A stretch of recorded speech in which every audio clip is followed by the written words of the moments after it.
Hi mga palangga, kamusta kayo? So lately, I opened an MP2 savings account from Pag-ibig. And in this video mga palangga, I'll give you guys an update about what happened to my first deposit or my first contribution dun sa MP2 account ko. And also the reason why I decided to open an MP2 account. And natutuwa ako mga palangga kasi sobrang bilis lang ng process. Though lahat talaga ng process na ginawa ko is online na. And nakakatuwa kasi sobrang bilis. So I submitted my application noong March 1. Tapos, I got an approval noong March 4. Tapos, I made my first deposit noong March 5.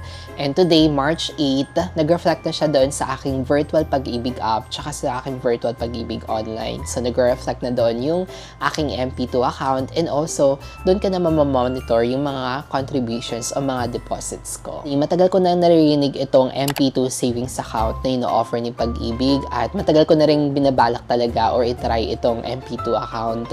Kaya nga lang, medyo naging dependent na lang at talaga ako sa mga digital banks o mga e-banks na nag-offer na mataas na interest. Kaya naman naudlot siya. And finally, nakapag-decide na rin ako para i-push itong pag-open ko ng MP2 savings account from Pag-ibig. Na-realize ko din na I've been an active member ng Pag-ibig. Naghuhulog ako lagi ng contribution sa kanila. So, bakit hindi ko i-take advantage ng mga ganitong opportunity na ino-offer ng Pag-ibig sa mga active members nila? So, na-realize ko nga mga palanggan na sayang din yung mga ganitong opportunity na ino-offer ng mga financial institution kasi kung sa bangko yan, para kasi siyang katulad ng time deposit. So, kung sa bank yan, may mga fees pa na i-charge yung mga banks para lang makapag-open ka ng mga ganitong type of account.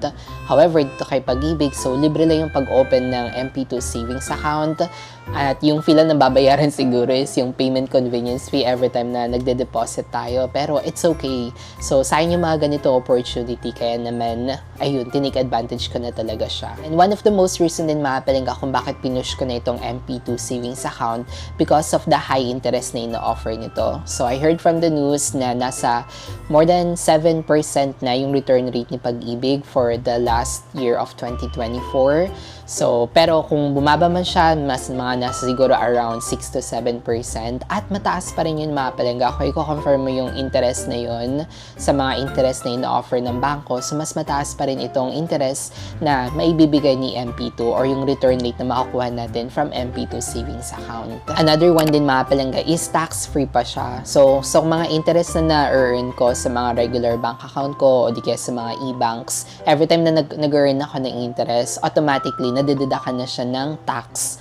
Pero dito kay MP2 savings account, so tax-free na siya. So kung ano yung return rate na makukuha mo, so yun yung exact amount na pwede mo talagang ma-take advantage. Kaya for me, mas sulit talaga itong Pag-ibig MP2 account kasi wala nang mababawas pa dun sa interest or sa return rate na makukuha mo. And comparing it nga sa mga banks, mababa na nga yung interest na ino-offer nila. Plus, mababawasan pa siya dahil sa tax. Pero dito kay Pag-ibig, mataas na yung interest, plus wala pang tax. Kaya mukhang panalo talaga itong MP2 savings account. At dahil under government nga siya mga palangga, I can say na safe and secured yung pera ko dito sa Pag-ibig MP2 savings account. I also noticed na naging fruitful talaga si Pag-ibig kasi madami sila mga loans na ina-offer na pwede nilang palaguhin yung mga pera natin. So, one of this nga is yung kanilang housing loan na meron na rin ako sa kanilang loan for housing loan.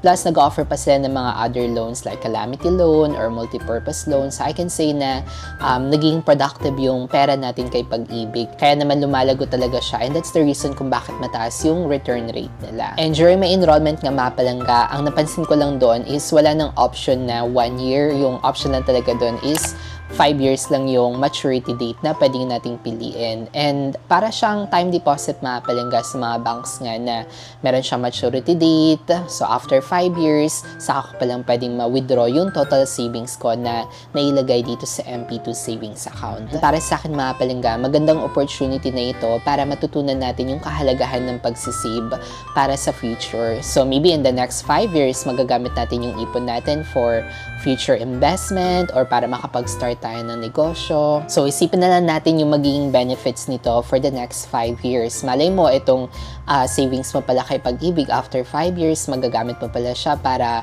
pang down payment ng iyong bagong house and lot na dinidream mo, o di kaya pang down payment ng car na gusto mo talaga magkaroon ng sasakyan, or baka naman kung may anak ka, so magagamit mo pa siya para sa future ng anak mo, o di kaya kapag gusto mong mag-retire na, so magagamit mo pa siya as additional amount or additional budget for your retirement. So kung ano man yung mga financial goals natin, so malaking tulong talaga itong MP2 savings account.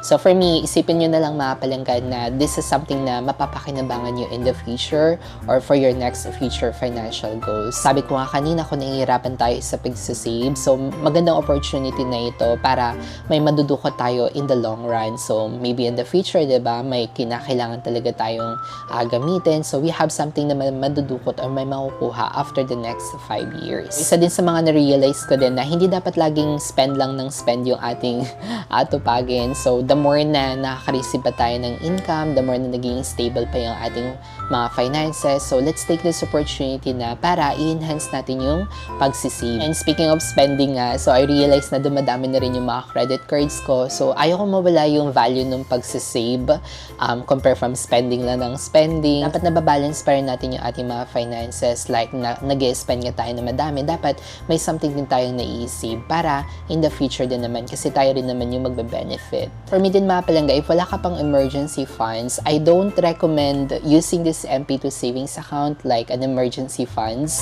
kasi mas maganda na hiwalay pa rin talaga siya. So ang ginawa ko, hiniwalay ko pa rin yung emergency funds ko dito sa MP2 savings account. So I'm looking into this MP2 savings account like an investment para in the next 5 years, meron akong something na magagamit sa mga next financial goal ko. Pero I still have my separate emergency funds pa rin, kasi mas okay pa rin talaga na nahiwalay yung emergency funds mo na pwede mo siya ma-access anytime. Inasa sa atin mga palangga kung gusto natin pagsabayin yung pag-iipon ng MP2 savings account tsaka yung ating emergency funds, or unahin nyo muna yung emergency funds target nyo that covers 3 months to 6 months, ganun, para safe.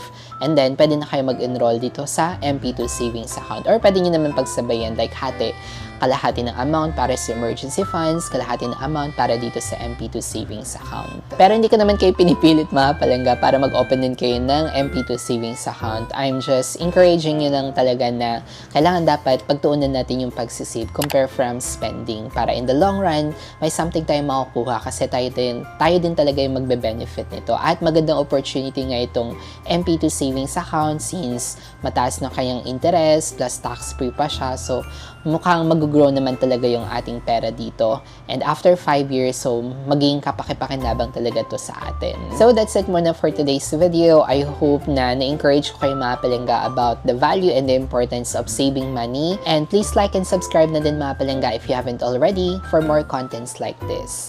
Again, this is John Paul, and always remember to be kind to yourself and to others. See you in our next vlog. Bye!